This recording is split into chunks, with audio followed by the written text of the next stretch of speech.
नाशिकचे ग्रामदैवत आणि श्रद्धेचे केंद्र असलेल्या श्री कालिका देवी मंदिरात शारदीय नवरात्रोत्सवाला आजपासून आणि पवित्र आध्यात्मिक वातावरणात शुभारंभ झालाय।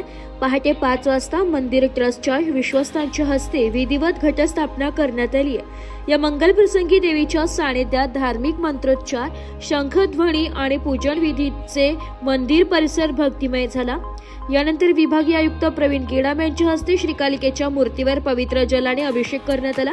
जिल्हाधिकारी जलज शर्मा आणि मनपा आयुक्त मनीषा खत्री यांच्या हस्ते दीप महाआरती करण्यात आली। सकाळी झालेल्या या भक्तिपूर्ण कार्यक्रमात ढोल ताशांच्या गजरात, सनई चौघड्यांच्या निनादात नवरात्र महोत्सवाचे ध्वजारोहण करण्यात आले। परिसरात निर्माण झालेल्या भक्तिरसात न्याहाळलेल्या वातावरणाने भाविकांना एक अलौकिक आध्यात्मिक अनुभव दिलाय।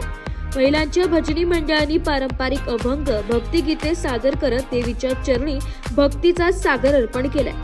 पहाटेपासूनच दर्शनासाठी हजारो भाविकांनी रांगा लावल्या होत्या। देवीच्या जयघोषाने संपूर्ण परिसरात भक्तिभावाची ऊर्जा निर्माण झाली होती।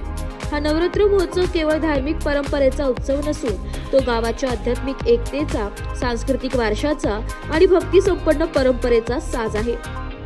पुढील 9 दिवस देवीचे विविध स्वरूपातील उपासना, आरत्या, प्रवचने, कीर्तन, सांस्कृतिक कार्यक्रम आणि सेवा कार्यांचे आयोजन करण्यात आले असून भाविकांनी श्रद्धा आणि भक्तिभावाने या सर्व उपक्रमांचा लाभ घ्यावा असे आवाहन मंदिर ट्रस्टच्या वतीने करण्यात आले।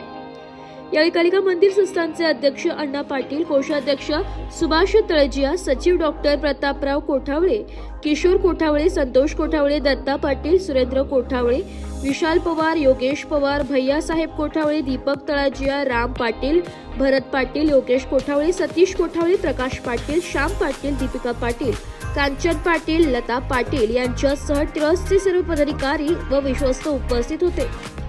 ब्युरो रिपोर्ट, नाशिक लोकशाही न्यूज, नाशिक।